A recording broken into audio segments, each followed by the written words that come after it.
Hello family, welcome to my channel. If you're new here, my name is Angela and this channel is all about beauty, fashion, and life, and particularly for the woman over 40. But if you're not 40 yet or you're in your 30s, you can stay tuned, you can get some of this too. Yeah. Yes, you can. Today's video is all about 10 makeup tips. Now, let me preface this by saying I am no makeup expert. I don't really know a whole lot about makeup. I learned a lot of what I know from Jackie Eyeliner and a lot of the other ladies on YouTube. But what I learned in doing all of my research is there aren't women within my age bracket, not that many, doing YouTube videos, and a lot of the techniques that the young ladies use are techniques that are techniques that don't work for women in my age group. So I decided I'd do research and come up with some tips for ladies in this age group. So if that's something you're interested in, stay tuned. Now, let's get started.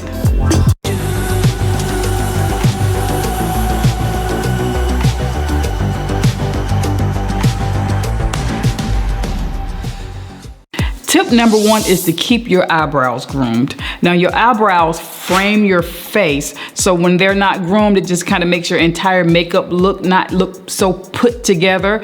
You don't actually have to go to a professional groomer on a regular basis, but it's nice if you can.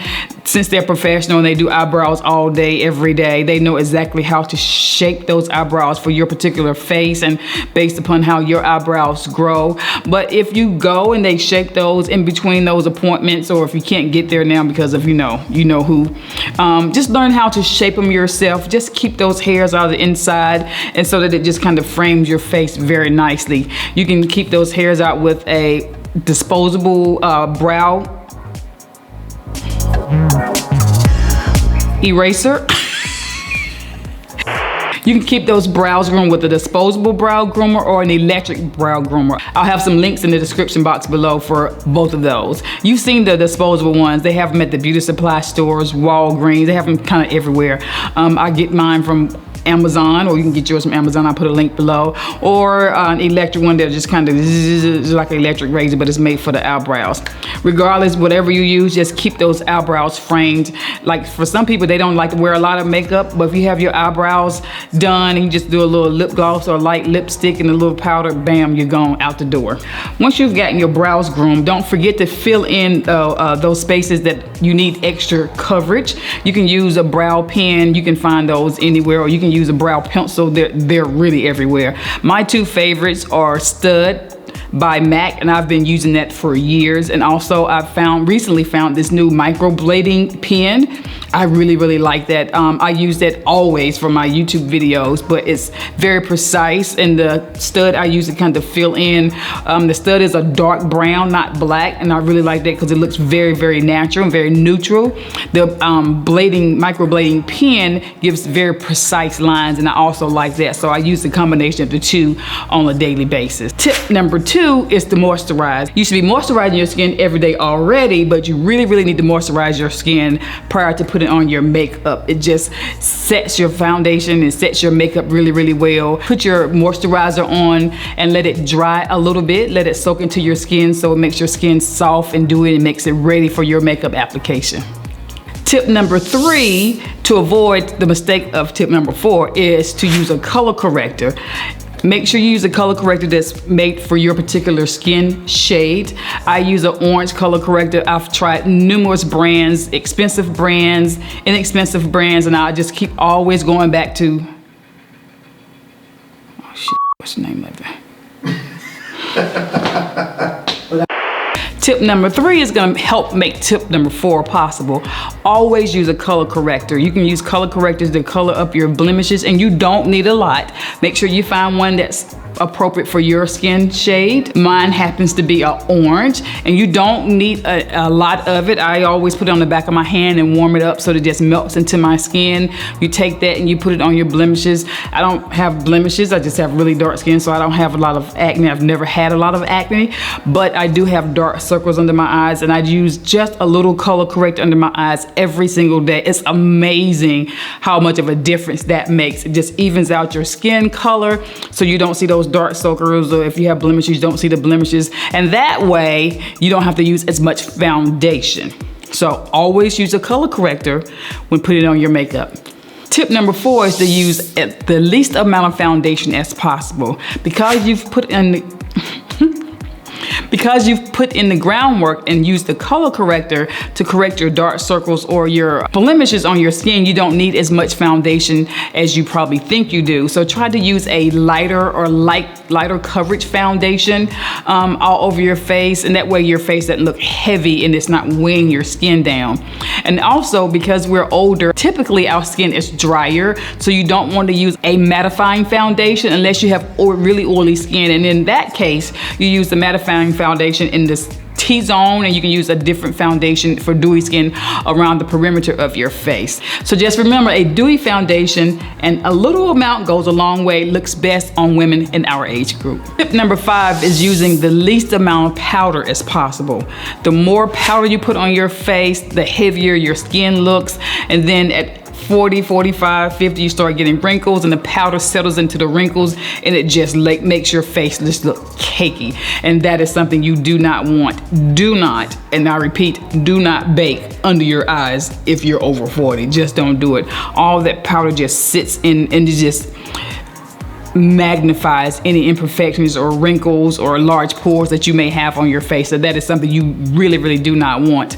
You can see I typically use my beauty blender, and I'll dip it in the powder, then I'll dip it on the back of my hand to remove the excess powder, or I'll use a really, really fluffy brush, but most of the time I just use my beauty blender and I'll just get all the excess powder off, and then I'll lightly powder under my eyes, and then I just leave it alone. I don't go in and I don't bake under my eyes, nor do I bake all over my face or put a lot of powder all over my face. I use a big fluffy brush to set my foundation, and I just use a little bit of powder. I'll dip it in the powder and I'll hit off the excess, and then I just lightly pat the powder on my face, and I don't use a lot of it because using a lot of powder will make you look very, very dry. What's baking? I'll show you. Tip number 6 is to use a blush. Now, back in the day when I was young, I remember there were only like 2 blushes for women with my skin tone, but now there are tons, and every company has them. Milani has some beautiful, beautiful shades, but just use just a little, and when you put it on, don't put it all the way down here. You put it on the apples of your cheeks and go up, just a light little pat, and it gives you that blush. You know how babies start crying, their cheeks turn red, they turn red up here. It gives you a youthful appearance when you just have a little bit of redness on your skin, or pink or orange, whatever color you prefer. But just a little bit of blush, it just adds the extra zing to your entire makeup look. Tip number 7 is regarding eyeliner. Once you hit 40, you probably should not be using a heavy black line on the top of your eyes, because your skin on your eyelids kind of starts to droop a little bit. Not everyone, but most of us. And so you don't have as much eye space anymore. And when you put that thick black line, you're eliminating some of the eye space that you already don't have. So you need all the eye real estate that you can get. So when you put that line on, you're just decreasing the amount of you're decreasing the, oh my God, I know what I'm trying to say. You're decreasing the amount of eye real estate that you need for your eyeshadow. When you put that heavy line on, you put eyeshadow on, then you're just gonna see a thin line of eyeshadow, and it's just kind of, what's the point? So just try to put a very thin black line if you're dark skinned like myself. If you're very fair skin to medium skin, use a dark brown so it doesn't look as harsh as a black. It looks more natural and a lot softer for women our age. Also, don't put the black liner under your eye. And the reason for that is when you put the black liner under your eye, it draws your attention to your eyes. Not just in a positive way, but it draws the attention to the bottom of your eyes and you're looking down. If you only put the eyeliner on the top, your eyes are lifted, and it makes it look like this. So you just see the top and it brings that attention to that part of your eye, not the bottom part of your eye. Tip number 8 is to stay away from really heavy, fluffy lashes. I know they look so pretty. They look so pretty, and if you're youthful and your skin is taut on your eyes and you have thick eyes and they're open and they're just fluffy, it's beautiful. But as you age and you lose that elasticity on your eye and your skin kind of sags and you put all those lashes on and they look heavy, it brings a lot of heaviness to your eyes. And what we're trying to do at our age is to make our eyes look more open. So what you can do instead, you can use like the minimal lashes where we have maybe 3 or 4 lashes, or if you can't find those, you can buy some very natural looking lashes and like cut those, strip lashes, and cut them to 3 or 4 pieces and just kind of put them on the ends of your eyes, not on the center, or I'm sorry, not on the inside or the center, just on the outside of your eyes, and it just kind of gives you that lifted look on your eyes. You still get that little flutter, but it's not as heavy. Your eyes just look bright and more open.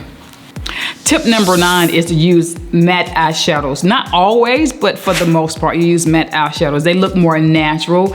They don't bring as much attention to your entire eye. What you can do if you like a little oomph on your eye, if you want to bring attention to the center of your eye, which will make your eyes look more open, you can use a matte transition color or a matte color on the outside and just put a shimmer color right on the inside of your eye, and that will brighten your eyes out. But what you don't want is a shimmer shadow all over the entire lid of your eyes. It brings the kind of attention to your eyes that you really don't want. It just doesn't look quite as natural at all. So a matte shadow just makes your eyes look very soft and very laid back. So that's kind of what you want. If you just want that pop in the center to brighten it up, just put your shimmer right in the center part of your eyes when you finish your entire look, and that just will open your eyes up as well. Tip number 10 is always set your face with a setting spray. Now, the setting spray you choose will depend upon where you're going and what you're gonna be doing during your day. Because if I'm filming and I put my makeup on, I do not use a setting spray that is very, very dewy, because I have all these lights on me. You should see these lights, they're huge. They're literally like this, they're huge. 2 of them, so that you could, so you can get this chocolate color right here. When I use the dewy setting spray, it makes my face look very, very greasy, and I don't have greasy skin at all, but it just magnifies that dewiness and makes it look greasy. On a regular day, every day when I'm out going to work or what have you, I use a dewy setting spray. It just makes my skin looks very it just makes my skin look very moist and very refreshed and very youthful, versus the mattifying spray, which is what I use when I'm filming. But if you have very oily skin, you can use a mattifying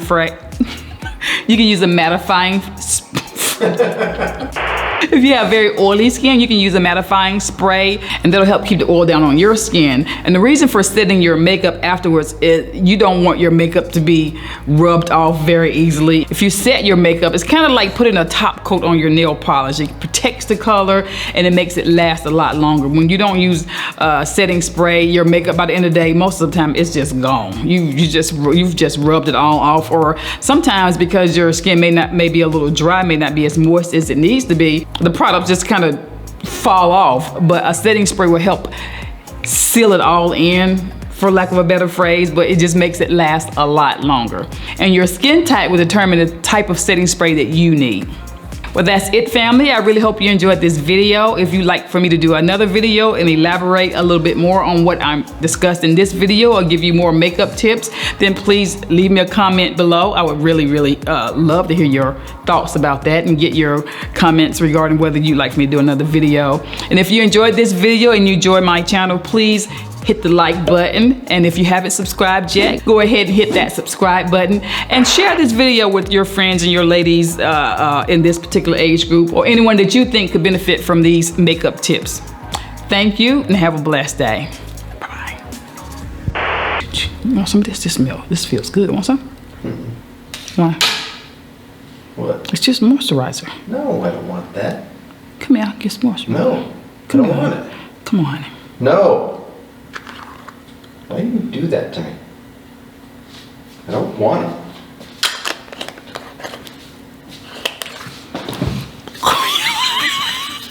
What are you? Hold still. Ah! It burns. It don't. Feels greasy. It does not. Ah. I don't like it. Yes, you do. I don't. It's girl stuff. It smells like a girl. It doesn't smell like apples. It's disgusting. It's not. Guess what? I've already started on the second video for this, part 2 of this. Have you not? Okay, 5 tips for part 2 already.